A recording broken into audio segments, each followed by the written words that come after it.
El Señor esté con ustedes. En este tercer encuentro sobre la antropología egipcia, vamos a hablar ya del mundo copto, es decir, los cristianos egipcios. Ellos dicen ser evangelizados por San Marcos y dicen que San Marcos fue a Alejandría. En la Biblia no aparece esto, pero es la tradición que ellos tienen, ¿no?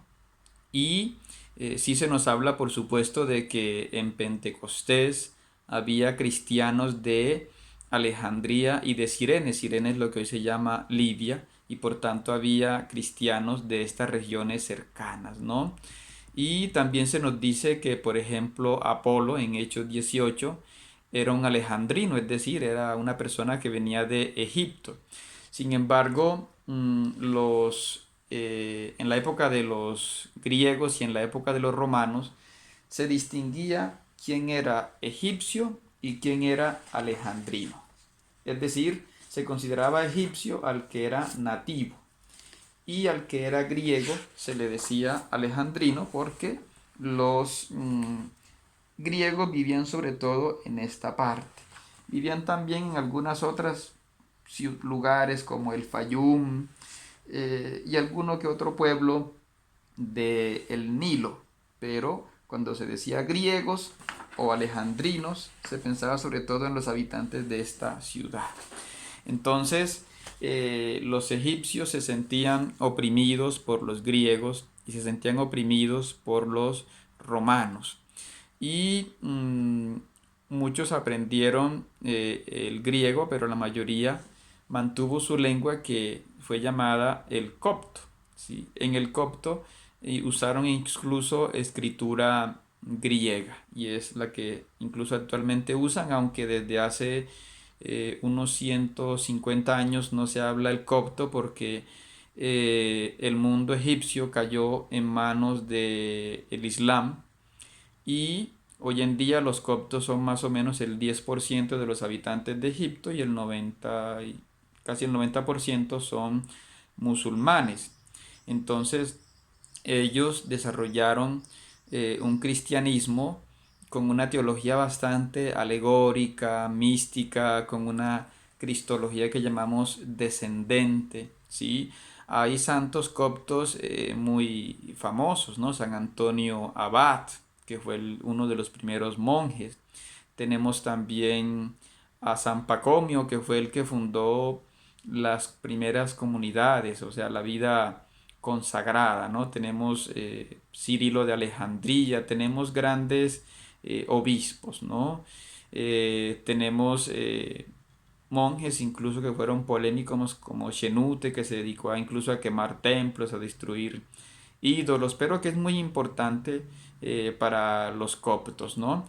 Y en ese esfuerzo del cristianismo se fueron incluso reemplazando el mundo egipcio, su religión, bajo ideas cristianas, ¿no? Por ejemplo, a Jesús lo identificaron con el dios Horus, ¿sí?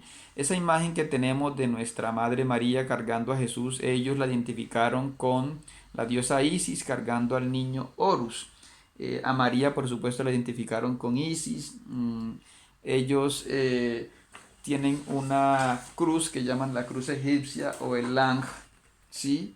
La identificaron con la cruz cristiana. Entonces ellos hicieron toda una identificación de la fe cristiana con su fe eh, egipcia.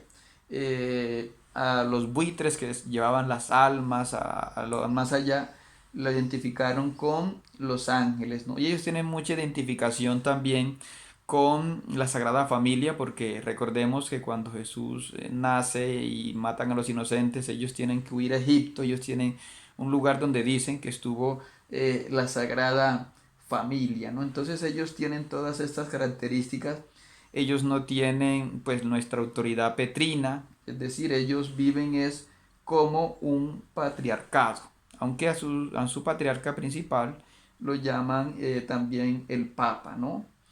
Y ellos conservaron las tradiciones de las fiestas del Nilo, en fin, incluso hubo ahí una polémica, Shenute fue uno de los que combatió mucho eso, pero finalmente se aceptó que se le hicieran fiestas al río Nilo, ¿no? Como en fin.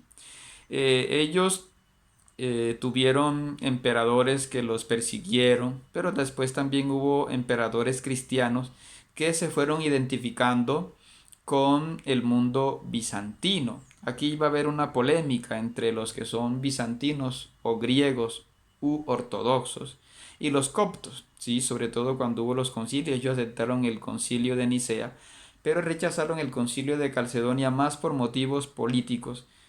Entonces fueron considerados monofisitas, es decir, se les acusó de que solo aceptaban la naturaleza divina de Cristo y que rechazaban la naturaleza humana de Cristo, pero ellos rechazan esto, ¿no?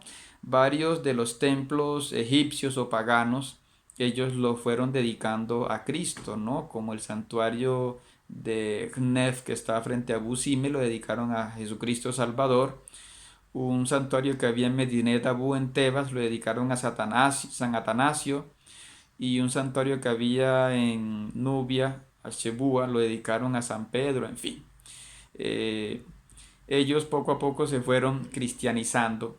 En su Biblia ellos aceptaron también otros libros, como el primero de Esdras, segundo de Esdras, la oración de Manasés, el Salmo 151, tercera de Macabeos, cuarta de Macabeos, que, en fin, y también el libro de Enoch y los jubileos, ¿no? Hay algunas comunidades coptas incluso que no aceptan todos estos libros, ¿no?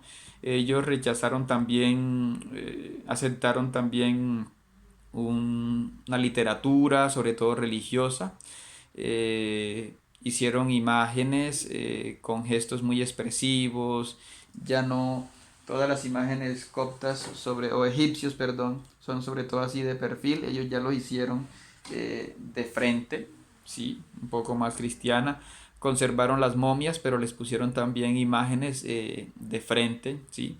Mezclaron algunas ideas sobre el más allá. Por ejemplo, ellos hablan de que el difunto debe pasar por 40 peajes, en fin, de que si antes Anubis pesaba las almas, ahora las pesa es Miguel. Entonces tienen esa idea de la balanza.